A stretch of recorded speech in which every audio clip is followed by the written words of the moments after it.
प्रत्येक पिलांकु मो YouTube channel revolution in education 3.0 को स्वागत जनाऊँच पिलामाने। आज आमे सीपीटी एडमिशन प्रोसेस विषय रे किछि जिनस बुझिबा। मु किछिटा स्टेप लेखिक आनी किभଳି भाबरे तुम माने एडमिशन नबो। आज तो पिलामाने जो चॉइस फिलिंग थिला, चॉइस फिलिंग रो आज शेष तारीख। मु आशा करुच्ची तुमे माने निर्भुल भाव रे तुमर चॉइस फिलिंग कर देइथियो पिला माने। आउ जो माने भी करिना हो चॉइस फिलिंग आज भितर कर दियो। हुए तो डेट एक्सटेंड हो पारे किंतु तुम आज भितर जो चॉइस फिलिंग रो जो प्रक्रिया अच्छी ताको शेष कर दियो पिला माने। तापरे वर्तमान जो चॉइस फिलिंग परे तुम प्रोसेस कौन रहिबो, चॉइस फिलिंग परे तुम कौन प्रोसेस फॉलो करिवो से विषय आम आलोचना करिया पिला माने। स्टेप बाय स्टेप मु लेखिक आनी पिला माने। तुम एडमिशन प्रोसेस रे एतिकी स्टेप पिला माने फॉलो करा जिवो। मु ताकू स्टेप प्रत्येक स्टेप को मु लेखिक आनी ताकू बुझेइबी। एई स्टेप गुडा तुम यदि फॉलो करिवो तुम एडमिशन पूरा पूरी स्मूथली पिला माने कंडक्ट हो जिवो। मु आशा करुच्ची वीडियो तुम माने आरंभ रु शेष पर्यंत संपूर्ण भाव देख, टोटाल बुझ। Fast second third round selection with waiting list रे केउ भलिया स्टेप चारिटा फॉलो करा जाए। तुम चारिटा स्टेप पिला माने मन रखुच, से चारिटा स्टेप आधार तुम एडमिशन पिला माने हबो। मुझे चारिटा स्टेप को पिला माने लेखिक आनी तुम मान जस्ट बुझेबी, कारण ये चार्टा जाक स्टेप इम्पोर्टाट एडमिशन प्रोसेस रे। ता सहित मु कहूची पिला माने तुम मानकर जो मानकर कम रैंक अच्छी केमिति तुमर भल कॉलेज तुम पाइबो, कहीं तुम पाखरे अधिक सुजोग रही से कथा मो वीडियो शेष में आलोचना करी। कहीं तुम कम रैंक रखिक भल कॉलेज पाइपर से वीडियोर क्वेश्चन आंसर मु वीडियो लास्ट रे पिला माने देबी। जदि प्रथमे आमे आसीबा एडमिशन प्रोसेस भितर को, जदि पिला माने आमे आसीबा तुम देखि पारथुबो जे प्रथमे जदि आम admission CPT admission process 2025-26 section पर मुझे आलोचना करुच्ची पिला माने। तुम जदि फास्ट स्टेप रे होची publication of provisional allotment seat, तुम आज 8 तारीख पर्यंत अच्छी समय सीमा चॉइस फिलिंग रो। 8 तारीख पर कौन हम ना तुम गोटे लिस्ट पिला माने पब्लिश करिवो। साम्स गोटे लिस्ट पिला माने पब्लिक करिवो। से लिस्टटा हूँ कौन ना तुम सीट अलॉटमेंट, तुम जोटा चॉइस फिलिंग जो कर तुम कौ चॉइस फिलिंग रे कौ कॉलेज आसिला सेटा साम्स साइट रे अपलोड करिवो। जे पब्लिकेशन हम सीट तुम कौ सीटा कन्फर्म होइची फास्ट सिलेक्शन ले, से सीट अलॉटमेंट पिला माने प्रथमे बाहर। फास्ट स्टेप रे मु देखो से कथा लिखी the publication of provisional allotment of the seat. तुम चॉइस फिलिंग पर प्रथम प्रक्रिया हूँ कौन हम ना ना प्रोविजनल अलॉटमेंट सीट बाहर है, जहाँफल तुम जापर जे तुम कौ कॉलेज रे तुम पिला माने सिलेक्शन है। तुम देइथिबा कॉलेज प्रिफरेंस अनुजाई तुम केते नंबर 5 नंबर कॉलेज सिलेक्शन होती कि 6 नंबर कॉलेज होती कि 1 नंबर कॉलेज सिलेक्शन होती तुम सेटा से दिन जापर है। चॉइस फिलिंग रो फास्ट स्टेप हूँ या माने चॉइस फिलिंग परे एडमिशन प्रोसेस रो फास्ट स्टेप हूँ या कौन ना publication of provisional allotment of the seat. तुम जापर जो तुम कौ सीट रे पिला माने सिलेक्शन होती जना पड़ो, कौ सीट रे तुम कौटी सिलेक्शन होती बा जनरल कैटेगरी तुम उत्कल सिलेक्शन होती कि सेठी कौ कैटेगरी सिलेक्शन होती बा सेटा सब गुड़ाक तुम जापर से दिन। तुम जनरल कैटेगरी से तुम माने पाइल सब्जेक्ट ना नॉर्मल सब्जेक्ट पिला माने पाइल सेटा सेठी तुम जापर से साइट रे पिला माने आसीज। मु तुम पिला माने कहूँ पिला माने किसी कन्फ्यूजन थिले सर आमर जो रैंक आसीबो जनरल रैंक आसीबो ना एससीबीसी रैंक आसीबो ना तुम एससी एसटी रैंक आसीबो कौन आसीबो पिला माने मु तुमको कही रखुची तुम रिजर्वेशन तुम रही। जमीक आम कहते एससीबीसी पिला माने 11% रिजर्वेशन रही, सेमती एससी पाखापाखि 22 पाखापाखि रिजर्वेशन रही। एसटी पिला माने सेमती रिजर्वेशन 55 ना जो 15 ना କେତେ ପାଖାପାଖି ଏମିତି ରହିଛି। ଯେଉଁ ରିଜର୍ଭେସନ୍ ପିଲାମାନେ ତୁମର ମାନେ ପରସେଣ୍ଟେଜ୍ ପିଲାମାନେ ରହିଛି ସେଇ ପରସେଣ୍ଟେଜ୍ ଆଧାରରେ ପିଲାମାନେ ତୁମର ଆଡ଼ମିସନ୍ ପିଲାମାନେ ଆସିଯିବ। କାହିଁକି ମୁଁ କହୁ ଦେଖ, ସପୋଜ୍ ମୁଁ କହୁ ତୁମେ ଗୋଟେ ପିଲା ହେଉଛି ଉତ୍କଳରେ ପିଲାମାନେ କ'ଣ କରିছে ନା ଉତ୍କଳରେ ସେ ପକେଇଛି ଫର୍ମ ଆପ୍ଲାଏ କରିଛି ହେଲା।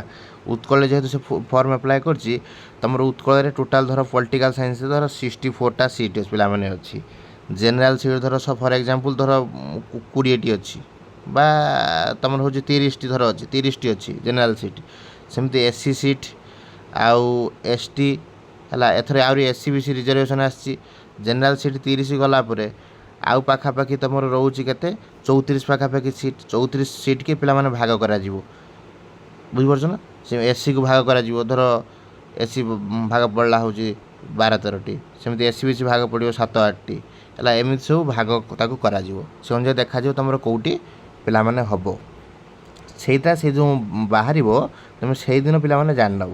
ସେଇଦିନ ତୁମର ଜଣାପଡ଼ିଯିବ ଯେ ତୁମର କେଉଁଠି ହେଲା ହେଲା। ଯେଉଁଠି ଏଇଟା first step publication of provisional allotment of the seat. ତାପରେ ସେକେଣ୍ଡ ଷ୍ଟେପ୍ ତୁମକୁ କ'ଣ ଫଲୋ କରିବା ପାଇଁ ପଡ଼ିବ ଆଡ଼ମିସନ୍ ପ୍ରୋସେସ୍ରେ। ସେକେଣ୍ଡ ପ୍ରୋସେସ୍ ଯେଉଁଟା ଭାରି ମାନେ ଇମ୍ପୋର୍ଟାଣ୍ଟ, ଏଇଟା ସେକେଣ୍ଡ ପ୍ରୋସେସ୍ କ'ଣ ଦେଖିପାରୁଥିବ ପିଲାମାନେ। ସେକେଣ୍ଡ ପ୍ରୋସେସ୍ ହେଉଛି ତୁମର ନା ସ୍ଲାଇଡ୍, ଫ୍ରିଜ୍ ଆଉ ଫ୍ଲୋଟ୍। ମୁଁ ଏ ତିନିଟା ଜିନିଷକୁ ବୁଝେଇଥିଲି, ତାକୁ ମଧ୍ୟ ସୁନ୍ଦର ଭାବରେ ମୁଁ ଲେଖିକି ଆଣିଛି। ଯେଉଁମାନେ ବୁଝିନ ଟିକେ ଆଉ ଥରେ ଦେଖିଯାଅ ହେଲା। ଆପ୍ଲିକାଣ୍ଟ ମଷ୍ଟ ଚୁଜ୍ ୱାନ୍ ଅପସନ୍ସ। ଆପ୍ଲିକାଣ୍ଟକୁ ଗୋଟେ ଅପସନ୍ ପିଲାମାନେ ଚୁଜ୍ କରିବା ପାଇଁ ପଡ଼ିବ। ପ୍ରଥମେ ହେଉଛି ସ୍ଲାଇଡ୍। କ'ଣ ସ୍ଲାଇଡ୍ ମାନେ ହେଉଛି move to a better option in the same institute. ତୁମେ ମୁଭ୍ କରିବ ବେଟର୍ ଅପସନ୍ ପାଇଁ ପିଲାମାନେ। ଫ୍ରିଜ୍ ମାନେ କ'ଣ କନଫର୍ମ ଦ କରେଣ୍ଟ ଆଲଟମେଣ୍ଟ। ତାପରେ ଫ୍ଲୋଟ୍ ମାନେ କ'ଣ keeping current allotment while being a considered a better option ହେଲା। ଏଇ ତିନିଟା ଷ୍ଟେପ୍ ତୁମକୁ ଫଲୋ କରିବା ପାଇଁ ପଡ଼ିବ। ମୁଁ ମଧ୍ୟ ଭିଡ଼ିଓ ଆପରେ ପିଲାମାନେ ବନେଇଛି। ତିନିଟା ଯେଉଁ ତୁମର ଷ୍ଟେପ୍ ଅଛି ଆଡ଼ମିସନ୍ ପ୍ରୋସେସ୍ରେ। ତୁମର ପ୍ରୋଭିଜନାଲ୍ ଲିଷ୍ଟ ଆସିସାରିଲା ପରେ ତୁମେ ତିନିଟା ଅପସନ୍କୁ ଦବାଇବା ପାଇଁ ପଡ଼ିବ।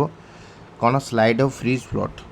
ମୁଁ ପୁରାପୁରି ଓଡ଼ିଆରେ ତୁମକୁ କହିଦେଉଛି। ସ୍ଲାଇଡ୍ ଅଫ୍ ମାନେ ପିଲାମାନେ ତୁମେ ହେଉଛି ଯେଉଁଟା ପାଇଛ ତୁମେ ସେ କଲେଜରେ ସନ୍ତୁଷ୍ଟ ଅଛ, କିନ୍ତୁ ତୁମେ ଉପରକୁ ସ୍ଲାଇଡ୍ ଅଫ୍ ପିଲାମାନେ କରିବା ପାଇଁ ଚାହୁଁଛ ହେଲା।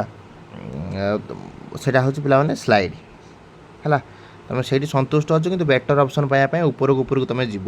ସେଇଟା ହେଉଛି କ'ଣ ଏଇ ଇନଷ୍ଟିଚ୍ୟୁଟ୍ରେ ଧର ଅଛ, ତୁମେ ଆଉ ଉପରେ ଯେଉଁଟା ସିଲେକ୍ସନ୍ ଦେଇଛ ସେଇ ଇନଷ୍ଟିଚ୍ୟୁଟ୍କୁ ତୁମେ ଯିବା ପାଇଁ ଚାହୁଁଛ, ସେଇଟା ହେଉଛି ସ୍ଲାଇଡ୍ ଅଫ୍ ହେଲା। ଆଉ ତାପରେ ହେଉଛି ତୁମର ହେଉଛି ଫ୍ରିଜ୍ଟା କ'ଣ ପିଲାମାନେ।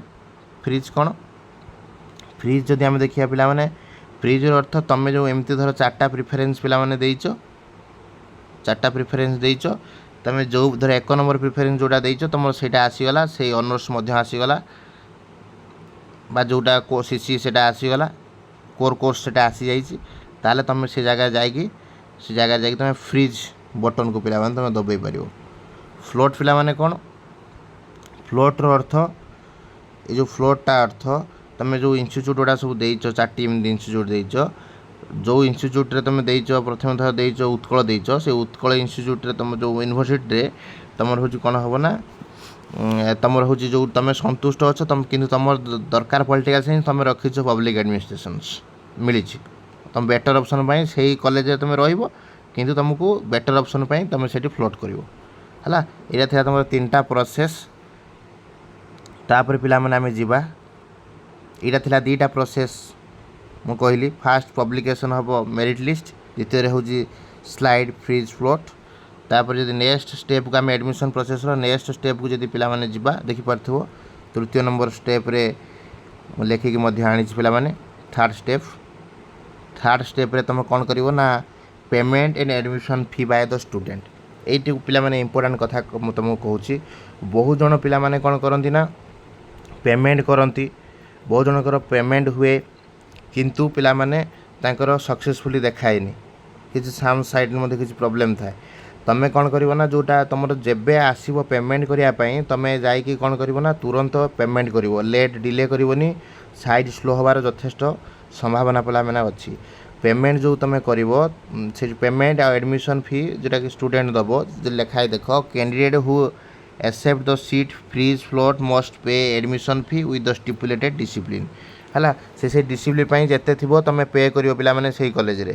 है तो पेमेंट तुमको निजे कर तुम हूँ एटीएम द्वारा कर जो उपाय कर कैंडिडेट कले हम बा से जो तुम जो नेट कैफे कर तुम निजे कर किसी असुविधा ना कि तुम पेमेंट कर तुम खाली स्लाइड फ्रीज फ्लोट कले हेनी से कर सारापर पेमेंट कर कारण पेमेंट न कले ये जिनस प्रोसेस आगे को आगेब ना से कैंडिडेट तुम मस्ट तुम मन रखिक आगे तृतीय नंबर स्टेप्रे तुम यहीटा कर फी ताको पेमेंट कले जाकि तुम प्रक्रिया पिला माने आरंभ हम तापर पिला माने आम 4 स्टेप जब देखा 4 स्टेप 4टा स्टेप पिला माने एडमिशन सरी हो पिला माने तुम देख स्टेप 4 रे होची reporting of the applicant for the admissions कौन रिपोर्टिंग ना स्टूडेंट जाकि कौन करिवो ना जो तार हो जो कॉलेज प्रिफरेंस आसी से कॉलेज जाकि कौन करिवो ना तार इंटीमेशन गोटे लेटर आसीबो हला इंटीमेशन लेटर आसीबो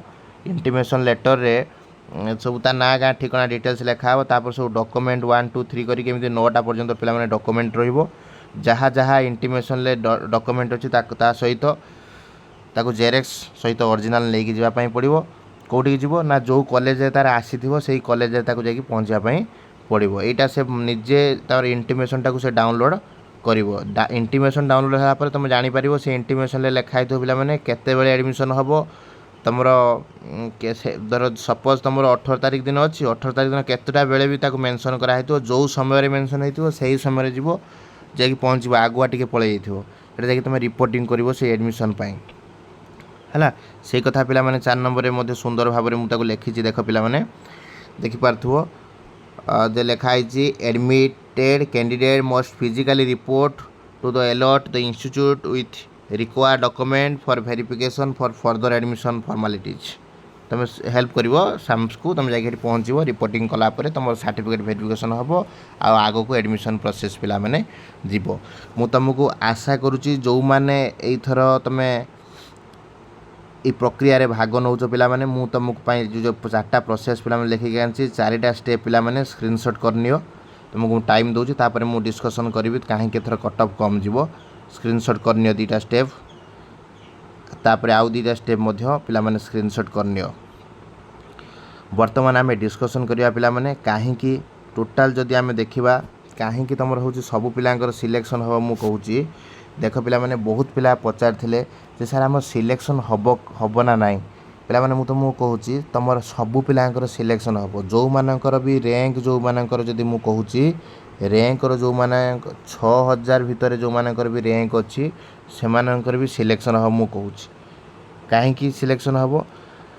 ना आमर जदि टोटाल देखा साम्स जदि आम टोटाल देखा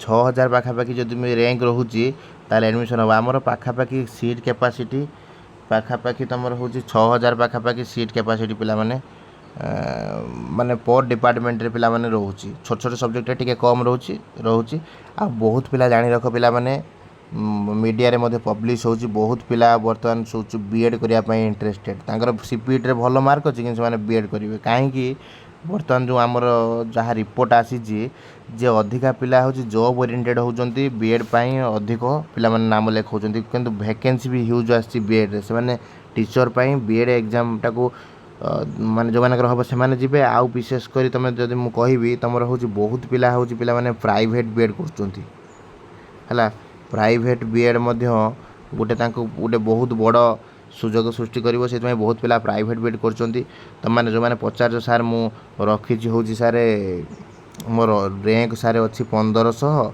मोर सारे यूनिवर्सिटी मिलना ना ना पिला मुझे कहबी तुमको बोलते छोट मोट यूनिवर्सिटी पिला माने मिल पारे कहीं तुम रैंक यूनिवर्सिटी अनुजाई तुमको टिके लोअर यूनिवर्सिटी पिला माने मिल पारे कहीं मुझे कहबी ना यही रैंक भितर पिला माने समस्ते पिला माने एडमिशन करेंगे जो मैंने 1500 भितर अच्छा समस्ते एडमिशन करेंगे ता भर किसी पिलांकर बीएड हो किसी मैंने कॉम्पिटिटिव पढ़ापढ़ी करेंगे से एडमिशन पिला माने करेंगे ना तुम व्यस्त हुवनी तुम जिते रैंक कम रही तुमको भल कॉलेज पाइब मुझे तुमको कहूँ आउ शेष पिला माने किसी भयभीत हबार ना किसी पिला कहते सर आमको भय लगुच पिला माने किसी भयभीत हबार ना टोटाल तुम फेस कर सब डॉक्यूमेंट पिला माने रेडी कर जो डॉक्यूमेंट बर्तमान तुम एडमिशन पाई दरकार से डॉक्यूमेंट पिला माने रेडी कर ये जो 4 नंबर स्टेप रे मु रखी এটা ପ୍ରତ୍ୟେକ ତୁମର ହେଉଛି first round second round third ରାଉଣ୍ଡରେ ଏଇ 4ଟା ଷ୍ଟେପ୍ ଫଲୋ କରିକି ପିଲାମାନେ ଆଡ଼ମିସନ୍ କରାଯିବ। କିନ୍ତୁ ୱେଟିଂ ଲିଷ୍ଟ ଯେତେବେଳେ ବାହାରିବ ସେତେବେଳେ ତୁମକୁ ମେସେଜ୍ ଯିବ ମୋବାଇଲକୁ, ତୁମେ ଆସିକି ସିଟ୍ ଫାଙ୍କା ଅଛି ଆଡ଼ମିସନ୍ କର, ତୁମ ସାମ୍ସୁରୁ ମେସେଜ୍ ଯିବ। କିନ୍ତୁ ବାକି 3ଟା ଯାକ ତୁମର ଯେଉଁ ଆଡ଼ମିସନ୍ ପ୍ରୋସେସ୍ ତୁମର ରହୁଛି ଯଦି ଦେଖିବା first round second round third ରାଉଣ୍ଡରେ ସବୁ ଏଇ 4ଟା ଯାକ ଷ୍ଟେପ୍ ପିଲାମାନେ ଫଲୋ ହେବ। ୱେଟିଂରେ ଟିକେ ଅଲଗା, ମୁଁ ସେତେବେଳକୁ ଭିଡ଼ିଓ ପିଲାମାନେ ଆଣିବି। ଆଉ ମୁଁ କହୁଥିଲି ତୁମମାନେ ଡକୁମେଣ୍ଟ ସବୁ ରେଡ଼ି କର। ଯେଉଁମାନଙ୍କର ବିଶେଷ କରି ମୁଁ କହୁଛି ଯେଉଁମାନଙ୍କର କାଷ୍ଟ ସାର୍ଟିଫିକେଟ୍ ପିଲାମାନେ ନୂଆ ନାହିଁ ସେ ଆଗେ ବାହାର କର। ତୁମେ ସେଇ କାଷ୍ଟରେ ପିଲାମାନେ ସିଲେକ୍ସନ୍ ହେଇଛ, ତୁମେ ନିହାତି ବାହାର କରିବା ଦରକାର। ଆଉ ଯେଉଁମାନେ ହେଉଛି SCBC ହେଲା, SCBC ଯେଉଁମାନେ ତୁମେ SCBC ସାର୍ଟିଫିକେଟ୍ ପିଲାମାନେ ବାହାର କର, ନହେଲେ ସମସ୍ୟାରେ ପିଲାମାନେ ପଡ଼ିବ। ଆଉ କ'ଣ ସାର୍ଟିଫିକେଟ୍ ପିଲାମାନେ ଦରକାର ଯେଉଁଟା ମୁଁ କହୁଛି ତୁମେ ଦେଖ। ଆଉ ହେଉଛି ତୁମର ହେଉଛି ମାଇଗ୍ରେସନ୍ ସାର୍ଟିଫିକେଟ୍, ଧର ସପୋଜ୍ ହେଉଛି ତୁମର ମାଇଗ୍ରେସନ୍ ସାର୍ଟିଫିକେଟ୍ର ଆବଶ୍ୟକତା ଅଛି, ତୁମେ ସେଇଟା ୟୁନିଭର୍ସିଟିରୁ ଆଣିବ। ୟୁନିଭର୍ସିଟି ବା ତୁମ କଲେଜରୁ ଯାଇକି ମାଗିବ, ଆପ୍ଲାଏ କରିବ ମାଇଗ୍ରେସନ୍ ସାର୍ଟିଫିକେଟ୍। ଅର୍ଥାତ୍ ତୁମେ ଧର ସପୋଜ୍ ତୁମେ FM ୟୁନିଭର୍ସିଟି ଅଣ୍ଡରରେ କୌଣସି କଲେଜରେ ପଢ଼ୁଛ, ତୁମେ ଉତ୍କଳ ୟୁନିଭର୍ସିଟି ତୁମର ଧର ହେଲା, ତୁମେ ହେଉଛି ସେଇ ଯାଇକି FM ୟୁନିଭର୍ସିଟିରେ ମାଇଗ୍ରେସନ୍ ସାର୍ଟିଫିକେଟ୍ ଆଣିବ। ତୁମେ ଏଇ ୟୁନିଭର୍ସିଟିରୁ ଆର ୟୁନିଭର୍ସିଟି ଯିବା ପାଇଁ ମାଇଗ୍ରେସନ୍ ସାର୍ଟିଫିକେଟ୍ ପିଲାମାନେ ନିହାତି ଦରକାର। ଇମ୍ପୋର୍ଟାଣ୍ଟ ଡକୁମେଣ୍ଟ ନେଇକି ସବୁ ରେଡ଼ି କର ପିଲାମାନେ। ଆଉ ତ କମ୍ ଦିନ ରହିଲା ତୁମର ଆଡ଼ମିସନ୍ ପ୍ରୋସେସ୍ ଆରମ୍ଭ ହେଇଥିବ। ଯାହା ଦରକାର ଫଟୋ ୱିଥ୍ ଆଡ଼ମିସନ୍ ପାଇଁ ଯାହା ରିକ୍ୱାର୍ଡ଼ ଡକୁମେଣ୍ଟ ସବୁ ରହିଲା ତାକୁ ପିଲାମାନେ ରେଡ଼ି କର। ତୁମେ ଆଡ଼ମିସନ୍ ପ୍ରୋସେସ୍ଟାକୁ ଆଗକୁ ନିଅ। ମୁଁ ଆଶା କରୁଛି ତୁମମାନେ ସମସ୍ତେ ଭିଡ଼ିଓରେ ଯେଉଁ 4ଟା ଗୋଲ୍ଡେନ୍ ଷ୍ଟେପ୍ ମୁଁ କହିଲି ତାକୁ ମନେ ରଖିବ, ସେ ଅନୁଯାୟୀ ତୁମେ ଆଡ଼ମିସନ୍ କରିବ। ଯଦି କିଛି ଡାଉଟ୍ ଥାଏ କମେଣ୍ଟ ବକ୍ସରେ କମେଣ୍ଟ କରିବ। ମୁଁ ପ୍ରତ୍ୟେକ ପିଲାମାନେ ରିପ୍ଲାଏ ଦେଉଛି। ପାଖାପାଖି 1000-1500 ପିଲାଙ୍କର ମୁଁ ରିପ୍ଲାଏ ମଧ୍ୟ ପିଲାମାନେ ଦେଉଛି ପ୍ରତିଦିନ। ଯଦି କିଛି ପ୍ରକାର ତୁମର ଡାଉଟ୍ ଥାଏ ମଧ୍ୟ କ୍ୱେଶ୍ଚନ୍ ମୋତେ କରିପାରିବ। ତା ସହିତ ସଭା ଶେଷରେ ପିଲାମାନେ ମୁଁ ଗୋଟିଏ ଟାର୍ଗେଟ୍ ପିଲାମାନେ ରଖିଛି ମୋର 5K। ଏଇ ଯେଉଁ 5K ଟାର୍ଗେଟଟା ଅଛି ପିଲାମାନେ, ଯେଉଁମାନେ ଭିଡ଼ିଓ ଦେଖୁଛ ପିଲାମାନେ, ମୁଁ ବହୁତ କଷ୍ଟ ହେଉଛି ସମସ୍ତଙ୍କର କମେଣ୍ଟ ଖୋଜିକି କମେଣ୍ଟ ଦେବା ପାଇଁ। କିଛି ବି ପିଲାମାନେ ମିସ୍ ହେଇଯାଉଛି। ତୁମେ 2 ଥର କମେଣ୍ଟ କର, କିଛି ଅସୁବିଧା ନାହିଁ, ମୁଁ ମଧ୍ୟ ତା ରିପ୍ଲାଏ ଦେବି। ମୁଁ ହୁଏତ ଦେଖିପାରିନଥିବି କିନ୍ତୁ ମୁଁ ରିପ୍ଲାଏ ଦେବା ପାଇଁ ପିଲାମାନେ 100% ଚେଷ୍ଟା କରୁଛି। ଯେତିକି ପିଲାମାନେ ମୁଁ ରିପ୍ଲାଏ ଦେଉଛି, ତୁମମାନଙ୍କୁ ଯଦି ମୋ ଭିଡ଼ିଓ ପିଲାମାନେ ଭଲ ଲାଗୁଛି ମୋ ଚ୍ୟାନେଲ୍କୁ ପିଲାମାନେ ସବସ୍କ୍ରାଇବ୍ କର। ମୋର ଆହୁରି ମୋତେ ମୋଟିଭେଟ୍ ହେବ ଏମିତି ସୁନ୍ଦର ଭିଡ଼ିଓ ଆଣିବା ପାଇଁ। ଯଦି ଭିଡ଼ିଓ ଭଲ ଲାଗିଛି ଲାଇକ୍ କରିବ, ସବସ୍କ୍ରାଇବ୍ କରିବ, ସାଙ୍ଗ ସହିତ ସେୟାର କରିବ। ଜୟ ଜଗନ୍ନାଥ, ବନ୍ଦେ ଉତ୍କଳ ଜନନୀ।